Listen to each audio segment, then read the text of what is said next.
Any other questions? So grades are coming soon. I just made up the key. I'll post the key in the next day or two. We might take some time next class to talk about a few of the main questions that were missed on the exam, to make sure everybody has a chance for getting feedback. So if you just came in, please do the, while you're waiting, poll on Socrative.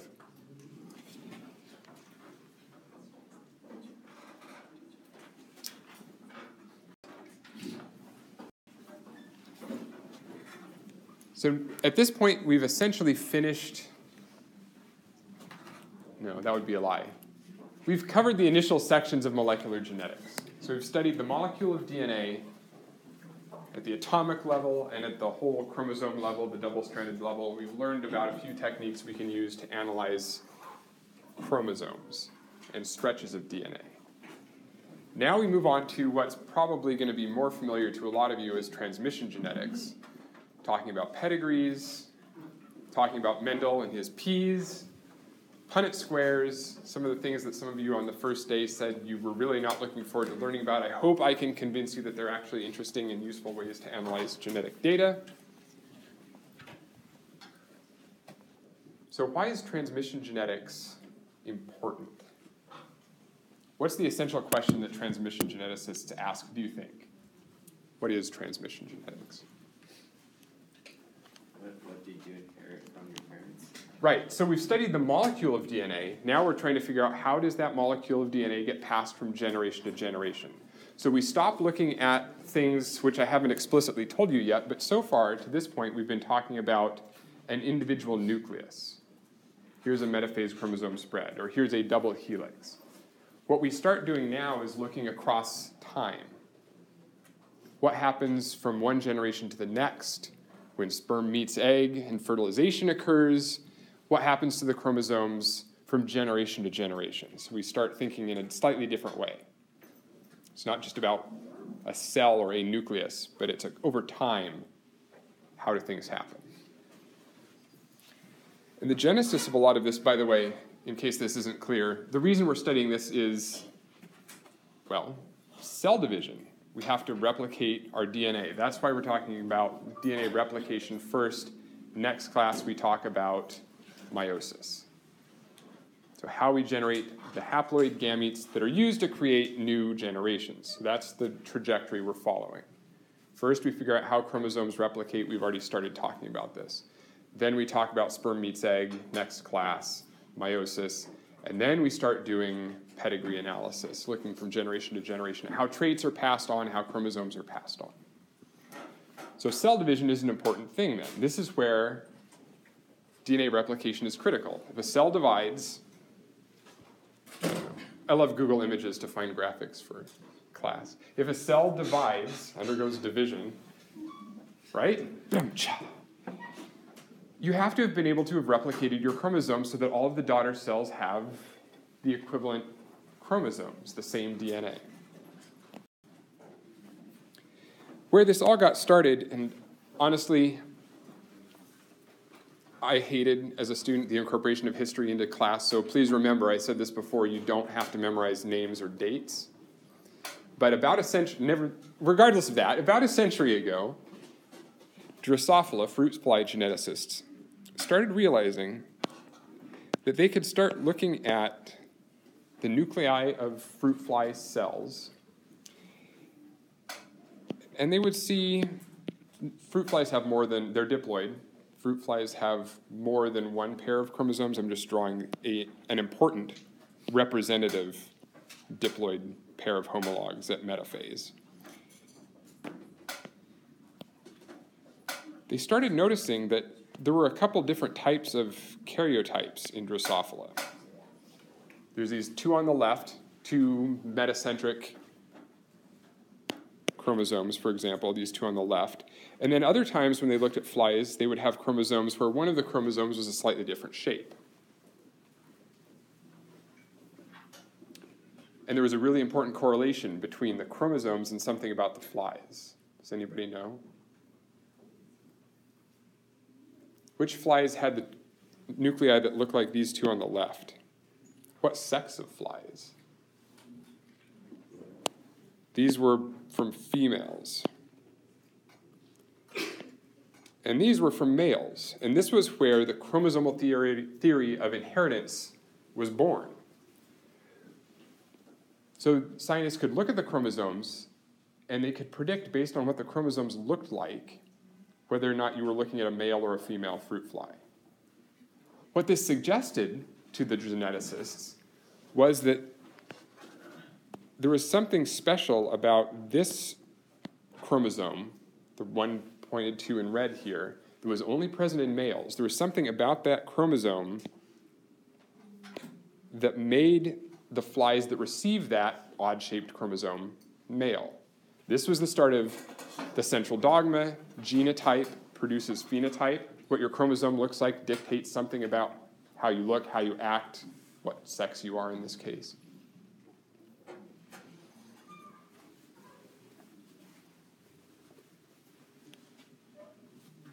And so the big question we ask today, again, we're talking about DNA replication, is once scientists started having this idea that chromosomes were the hereditary material, that what chromosome you inherit from which of your parents dictates something about your phenotype, how you look, how you act, and so forth, they started really wondering, how is it that every chromosome makes sure that they got the right number of chromosomes? How does DNA replication occur in the first place? Right. First, it took understanding that DNA was the hereditary material, and replication was one of the first questions.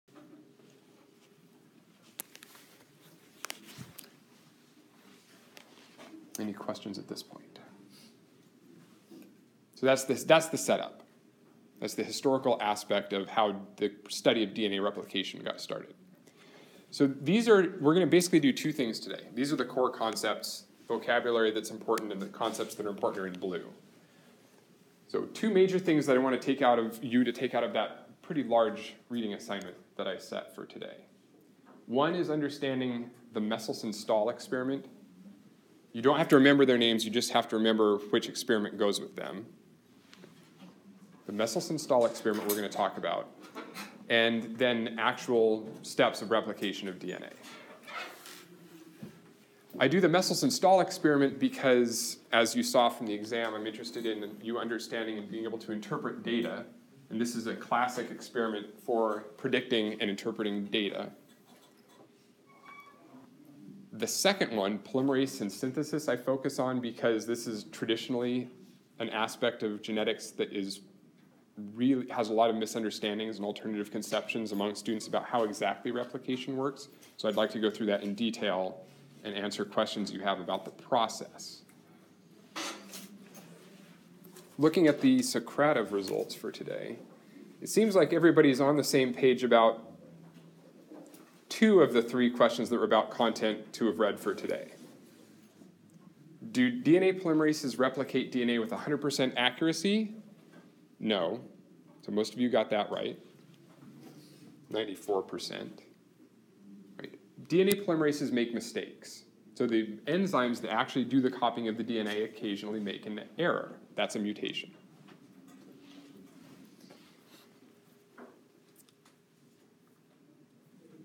Results are a little bit more mixed about, this is just to prove, not that I need to prove the point, but to prove the point that there are some misconceptions about how DNA polymerase works.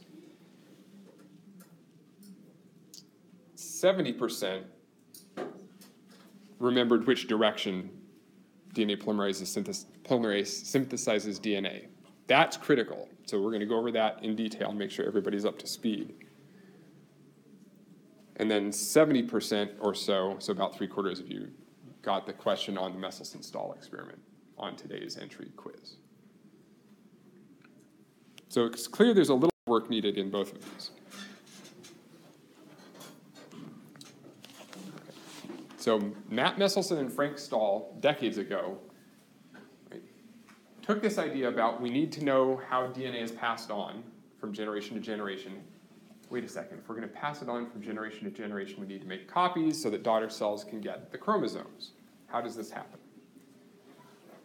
So they used a particular trick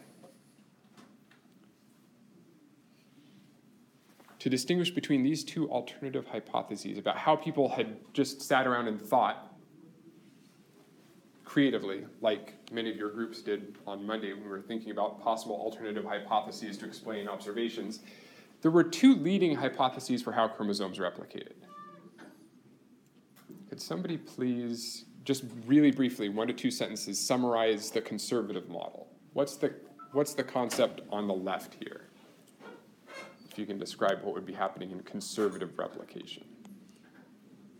So you start with I'm going to start the sentence, you finish it. You start with one original double helix. What happens to make a copy of it? Separates. Okay, so what separates? So the double helix separates, and then what happens? It gets replicated. So that's more like this side, the semi-conservative, where each of these two original strands that are in dark, one of them you see over here is part of that new double helix, and the other strand gets incorporated into a second double helix. Right, that's the semi-conservative replication model. That's what we know is true. So sorry, you already knew the punchline. The punchline is semi-conservative. The model on the right is the one that actually happens. But at the time this experiment was done, we didn't know that. So we now know that the two strands of the double helix separate, and each of them is used to make the second strand.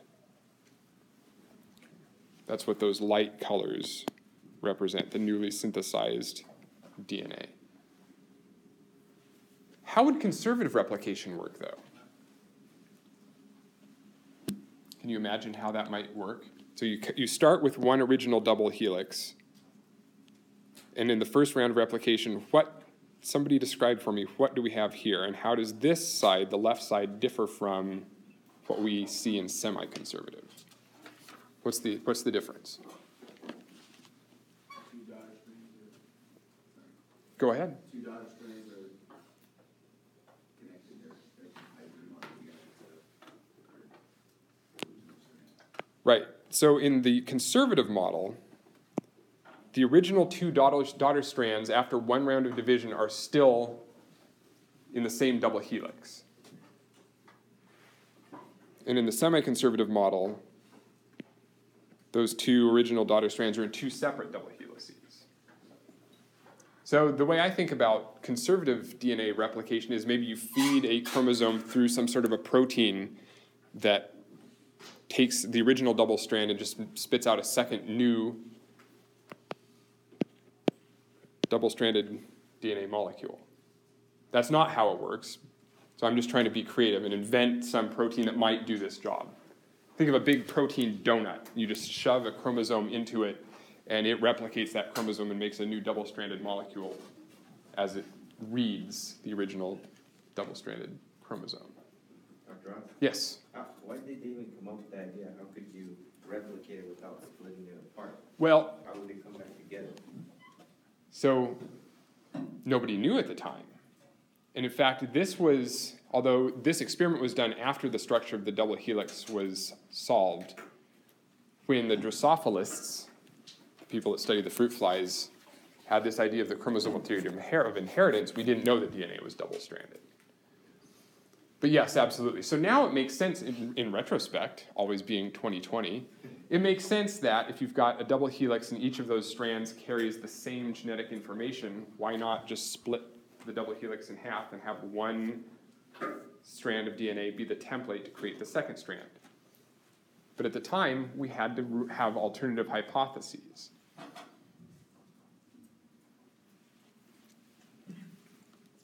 So I've already addressed the question at the bottom, why are the chromosomes colored differently? In this visual, we're trying to distinguish old DNA from new DNA, the original molecule from newly synthesized DNA. So the dark is the original DNA, the light colors are the new DNA. What would happen if you performed gel electrophoresis? If you took all of those chromosomes there at the bottom after the second round of replication, what would happen if you performed gel electrophoresis on them? Would you see any differences in size?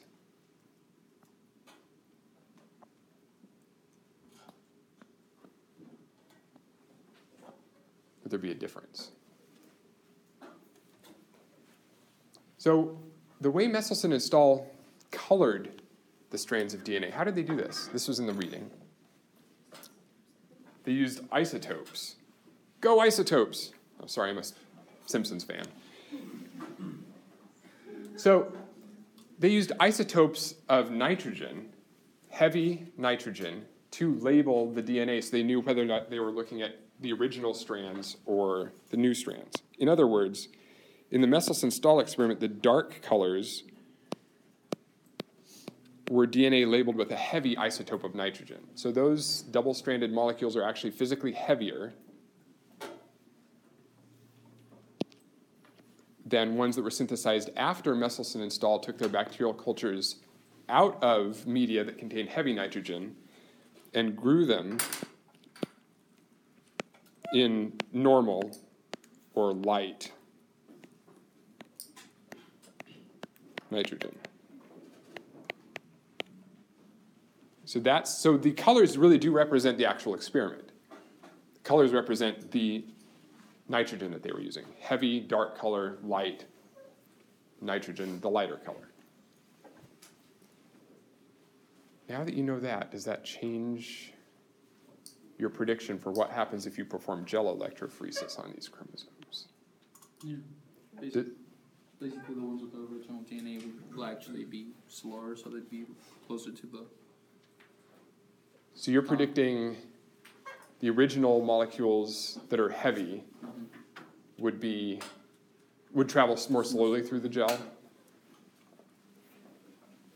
Well, it turns out, unfortunately, so you're right, that was my prediction too, until I realized that gel electrophoresis, what does it separate molecules based on? Physical size, not molecular weight. So no, I'm with you.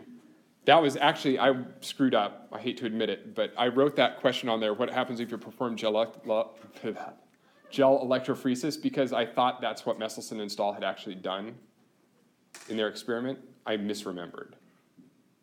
You can't use gel electrophoresis to discriminate chromosomes that are the same size, physical length, have the same number of nucleotides, but have different isotopes of nitrogen. You have to do something that separates DNA based on mass, not number of nucleotides. So gel electrophoresis separates big from small, not heavy from light. So what technique did Meselson and Stahl use to separate their chromosomes that were heavy and light? So they had some sort of,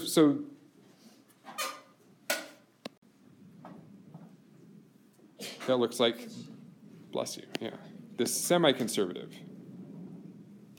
50%, first round.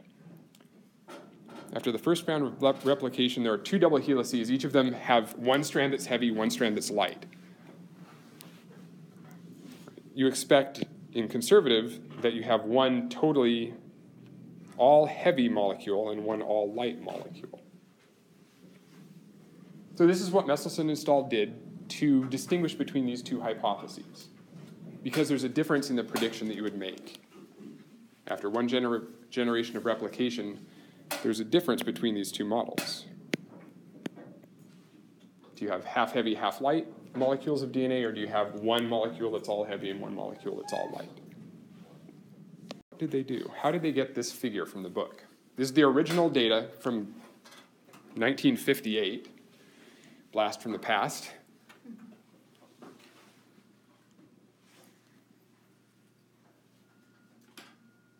So we've got the top up here. We've got the bottom down here. What's nearer the bottom, the light stuff or the heavy stuff?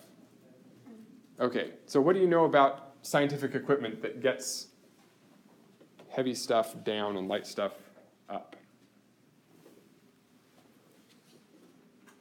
No? Oh, come on, you could tell me. Sir? A centrifuge. So they put their DNA in a centrifuge, right, that spins in a circle. All of the heavier DNA moves farther through the liquid that they put the DNA in because it's heavier. So you can imagine this DNA is in a centrifuge and it's spinning, the stuff that's heavier travels farther down towards the bottom of the tube. And the lighter DNA stays higher up in these tubes. So you can imagine that each of these lanes is a tube that's filled with some sort of liquid. And how far down the tube after centrifuging the DNA has moved tells us something about how heavy it is.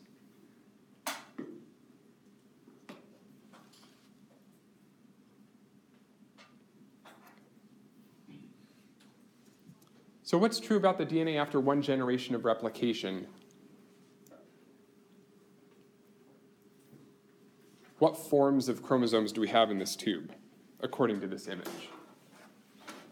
Are the chromosomes all light DNA, all heavy DNA, or a mixture of half heavy, half light?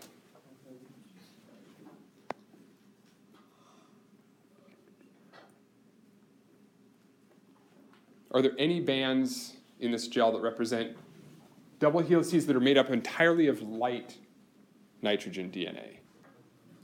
No bands. No totally heavy bands either. They're all 100% of the DNA that they have after one generation of replication. One of the strands is heavy, one of the strands is light. Which model does that look more like? Conservative replication or semi-conservative replication?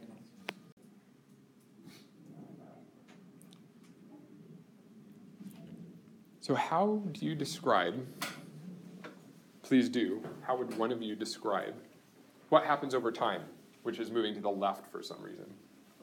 The number of generations that the bacteria are grown in light nitrogen goes from right to left. What's the pattern? What's the trajectory that these molecules are taking? What's true over time? What sort of molecules are we generating?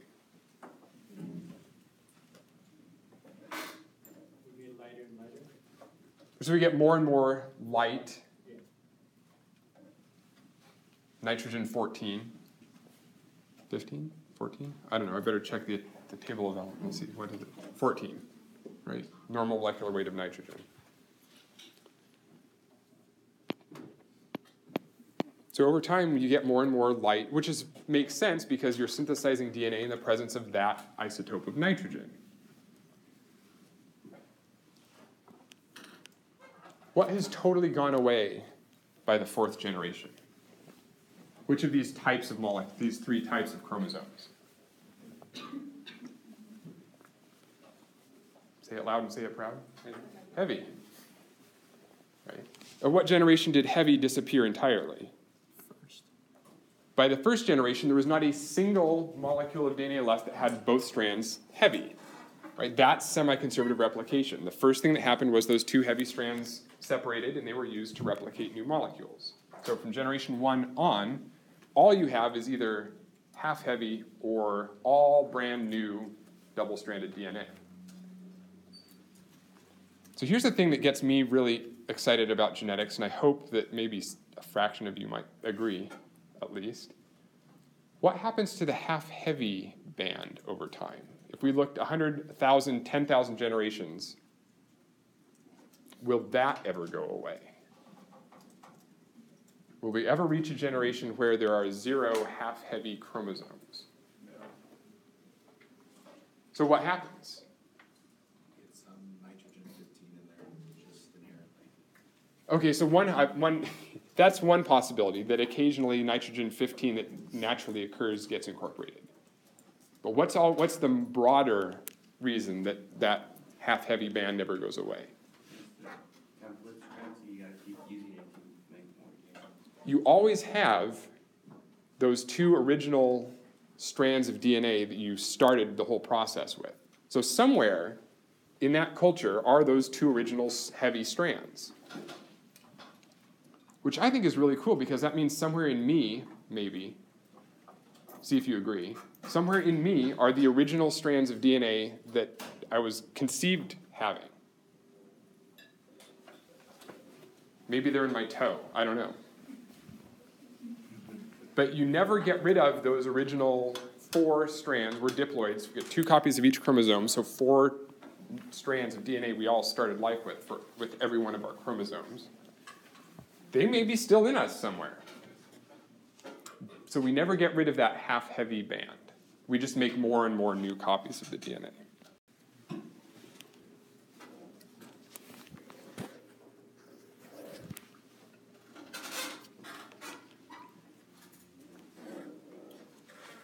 Any questions? One or two questions, concerns about the Meselson-Stahl experiment?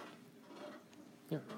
So when they do the centrifuge, are they using an agarose gel? Because you need to have a medium that's not so light that when you spin it, it'll shoot everything down. You have to have something that's kind of thick where something passes to something good.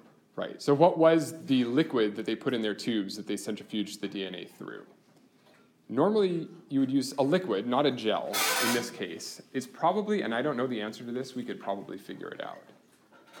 It was probably a sucrose, a sugar gradient, or a cesium chloride gradient. You don't have to know this. But was it cesium chloride?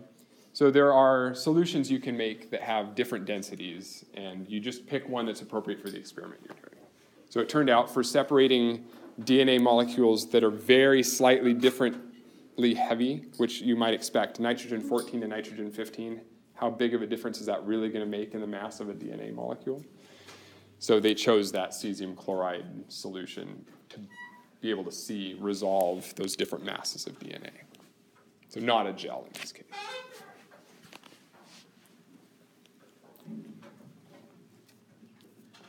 Okay.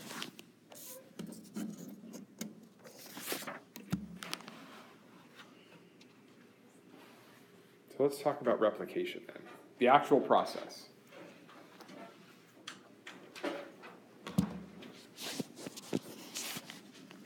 I'd like everybody to draw, if you will, a chromosome. I'll do it with you.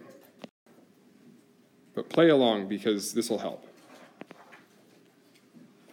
So here's a double-stranded piece of DNA. We'll assume this is a chromosome from a eukaryote, although we could draw it circular and have it be a prokaryote. So it has some double-stranded nature. It's got some telomeres, the ends. And we've already talked about, this is step one, the chromosome. What's going to be the first step when we initiate replication? If this chromosome is going to turn into two linear double-stranded chromosomes, what's the first thing we have to do? We've already talked about it. Break it up, separate. What are other terms we've used for this? Unwinding, denaturing, melting. So somehow we have to pry those two strands apart. Where does this happen on the chromosome? On the basis, like the hydrogen bonds on the basis. So the hydrogen bonds are going to break. That's how we separate the two chromosomes. What part of the chromosome does that happen in? So there's a place called the origin of replication. I'll just denote here as ORI, origin. What kind of DNA sequence is going to be the easiest to denature, heat, melt, break, separate strands? AT-rich. Right, because A's and T's have fewer hydrogen bonds between them. So it turns out that in a lot of organisms, the places where the chromosomes start to denature, melt, are places with lots of A's and T's. This is not always the case, but it's a general rule.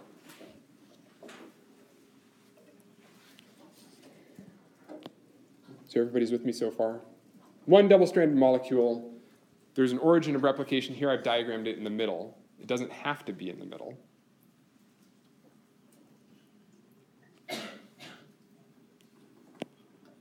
So step two.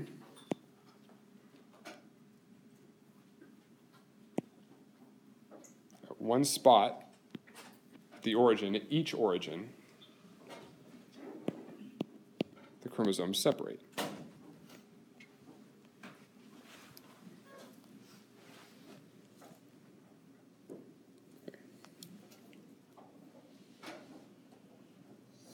Now what happens? What do we have to do to make the second strands?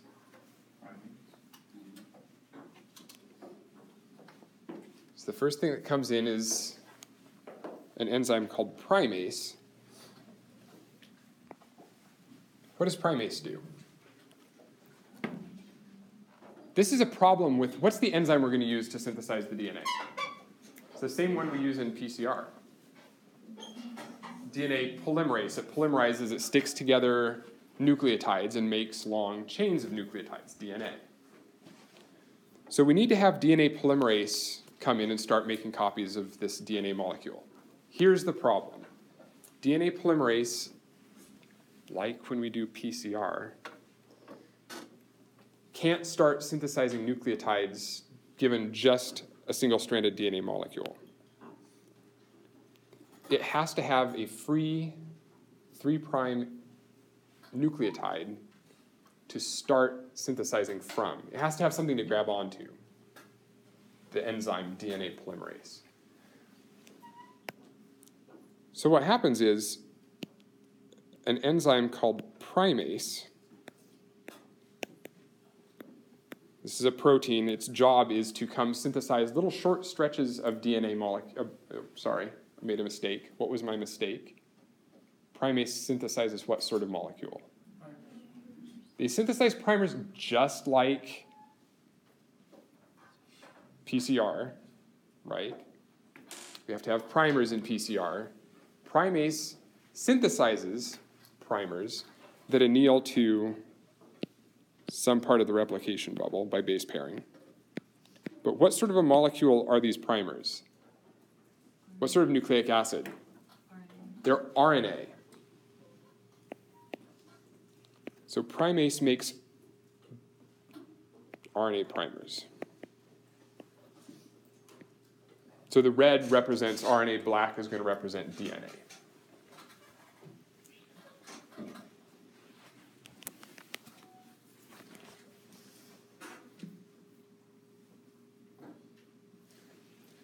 So let's add in some actual letters.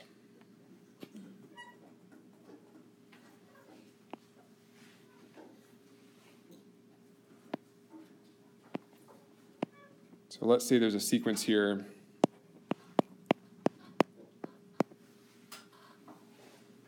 CGA-TTT. This is the DNA strand.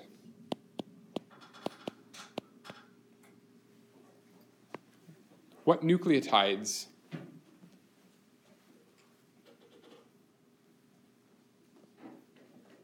would exist if these were the primers? So let's say the primers are 4 nucleotides long.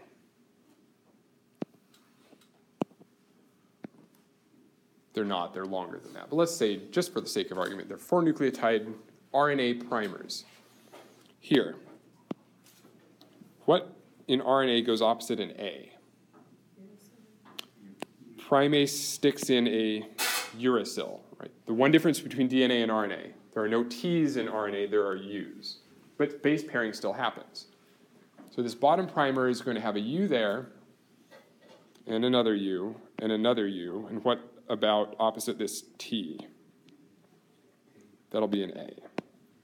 So there is a 4 nucleotide RNA primer that primase has put down, it base paired to this replication bubble, which is what this is called when this bubble opens where the DNA melts. So what's the sequence of the opposite, the other primer? From the left, A is going to be opposite U, and then the T's are opposite A's. Why did I put these primers as being mostly T's and A's? Because that's what the replication origins normally look like. Lots of U's, lots of A's, or lots of T's, lots of A's.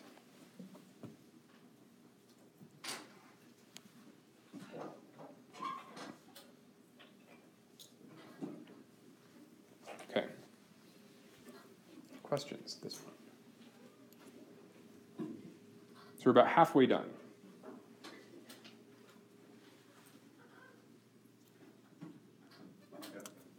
Yeah.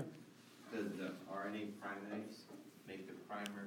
So when the book says if it's 3 to 5, are they talking about the strand or are they talking about the thing making it? That's The horrible thing about genetics, right? Which one are we talking about? Are we talking about the direction that an enzyme is moving on the DNA, or are we talking about the direction it's making the new strand of DNA or RNA in the case of primase? So we're going to get to that in just a minute. But yes, absolutely. That you could tell from the reaction of your peers that this is the issue. What the hell are we talking about? But to answer that question, the next step is, what more information do I need to have on here if I'm going to address that question? You asked me about polarity. What haven't we put up here yet? Where are the 5' ends? Where are the 3' ends? Okay. Shall we go with convention? Or should we change it up a bit? What was that? Give it a change? Don't change? Leave everything the way it's supposed to be? Okay. That's fine. So what should we put there if we're going to follow convention? Yeah. So left to right normally on the top strand is 5' to 3'.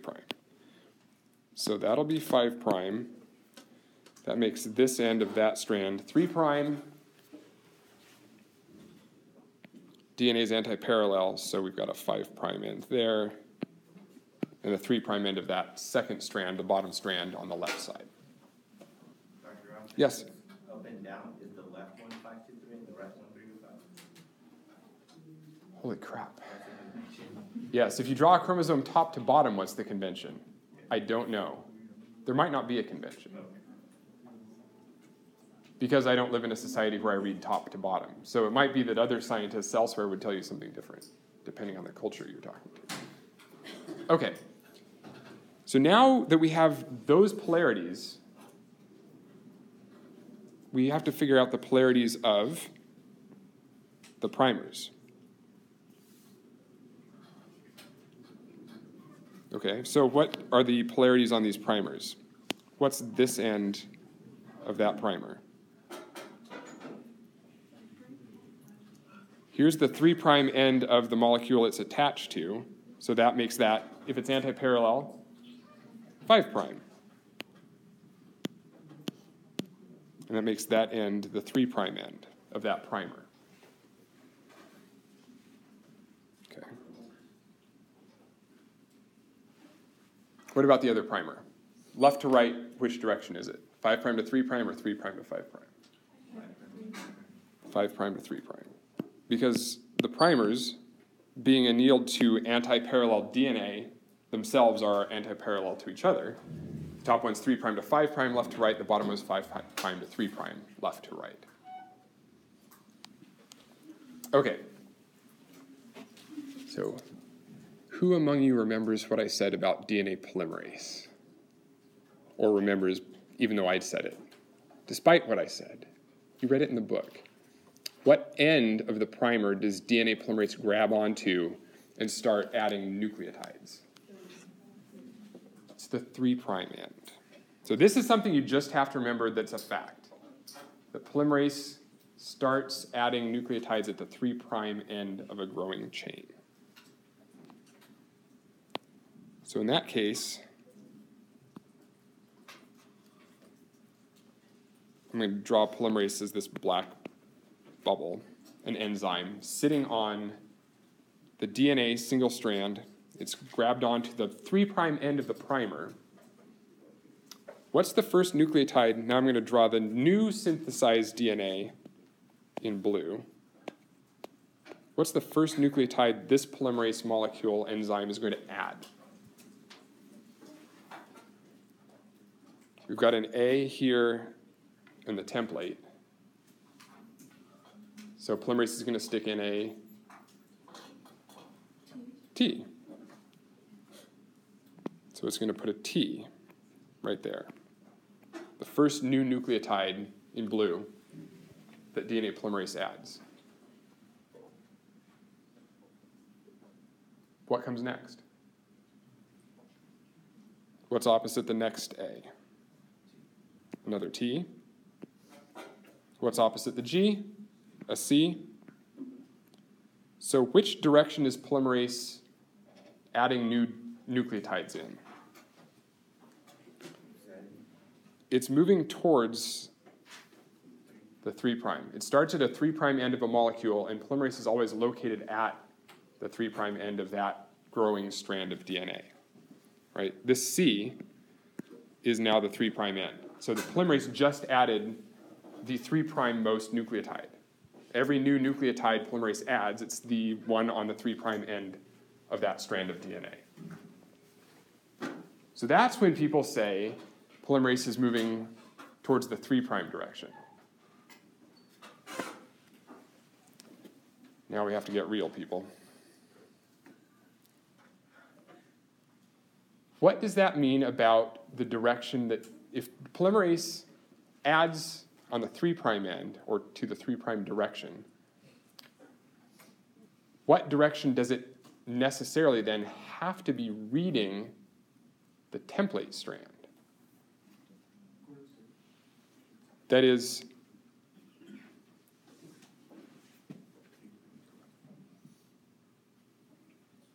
here's the 5' end of the strand that polymerase is reading. So which direction on that template is polymerase moving toward? It's here, it's reading this bottom strand, it's moving this direction. So it's reading the template from the 3' end to the 5' end as it synthesizes the anti-parallel strand. So new DNA is synthesized 5' to 3', which means it's read the template strand, the black strand, from 3' to 5'. Dr. Yes? Why is it synthesized 5' to 3 if it's going from left to right? We went from TT to C. Right, so this is the 5' most new nucleotide it added. Okay. So it's adding on to the 3' end. Okay. So we say that polymerase is moving on the new strand, 5' towards the 3' end, right? This is why it's confusing. Everybody appreciates it. You don't appreciate it as much as I do. Maybe you appreciate it more than I do. So the point here is we have to be careful and I will be careful when I ask questions. Am I talking about DNA polymerase relative to the template it's reading, the bottom strand, the black strand here, or are we talking about the direction it's synthesizing? So when I say synthesizing, it synthesizes, as here, 5' to 3'. Polymerase reads the bottom strand from 3' to 5'.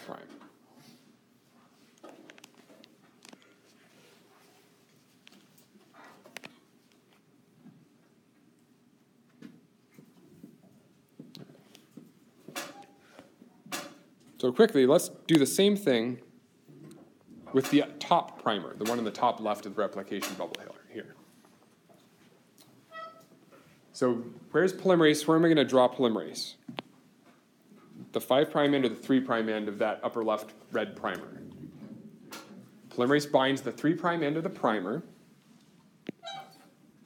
Blobby polymerase there. What's the first nucleotide it's going to add? So we had, right, so the G is going to be opposite of C. C is going to be opposite of G. And that polymerase molecule moves to the left, synthesizing a new strand of DNA. So the polymerase on the bottom is moving to the right. The polymerase on the top also is moving in the same direction, same polarity, reading the template strand from 3' to 5'.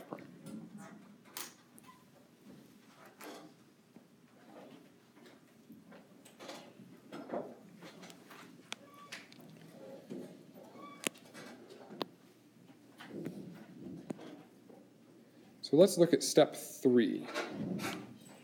When you've got a ginormous replication bubble, the chromosome is almost completely synthesized. Did I say ginormous? So So there are a few base pairs left at the very ends of the chromosomes where the two original strands are still base paired. What does this look like at this point? We've got the original primers still. I'm not going to draw the sequences. They're still base paired with the DNA. And then in blue, we have where RNA polymerase started and is synthesizing in that direction on that strand. Started at the 3' end of that primer and is synthesizing that direction to the right on the bottom strand.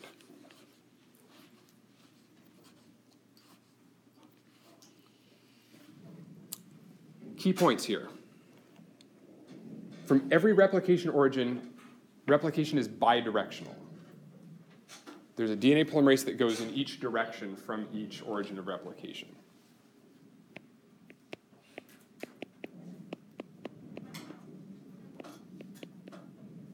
So it's bidirectional.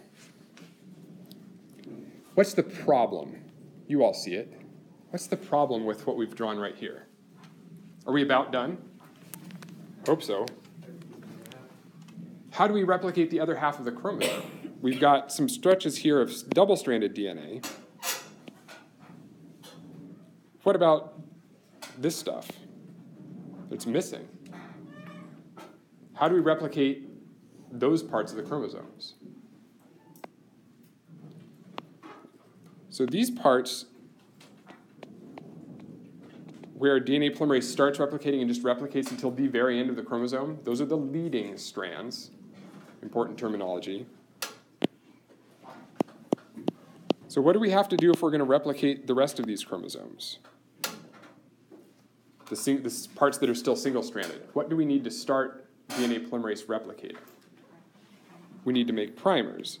So primase keeps working, and every once in a while synthesizes that short RNA primer that DNA polymerase can grab onto and synthesize until what happens here on the bottom strand. It just ran into the primer that's in front of it, so it stops.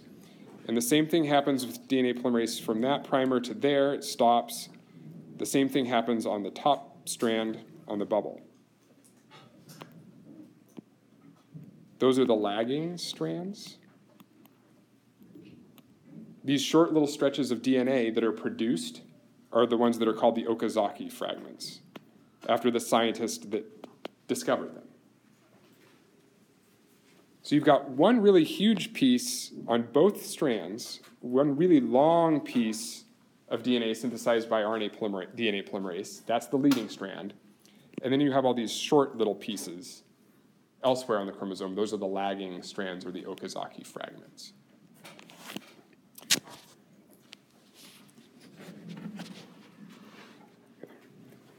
Now, there are still some issues with where we are at this point, but due to time, we'll stop.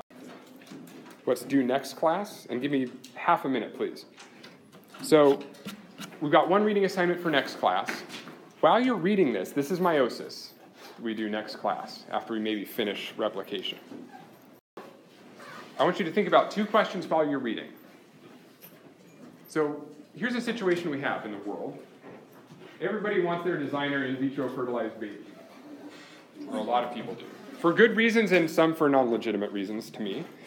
But if we're going to do this, which we're doing, people, society, we're making in vitro fertilized babies and designer babies. People want to take oocytes and sperm and make the optimal to them combination to produce their optimal child. So think about one question, how would you genetically test an oocyte to determine it has the DNA that you want it to have? So think about that as you're reading the chapter. And then this question also. So return to this set of slides. This is a figure from a paper that addresses that first question. We're going to talk about this on the next class. What are the two axes on this graph? Okay. I've included the figure legend there at the bottom, so read through that. See if you can figure out what's on the y-axis, what's on the x-axis. And be prepared to discuss that in class next time. Thank you very much for your time. I'll see you then.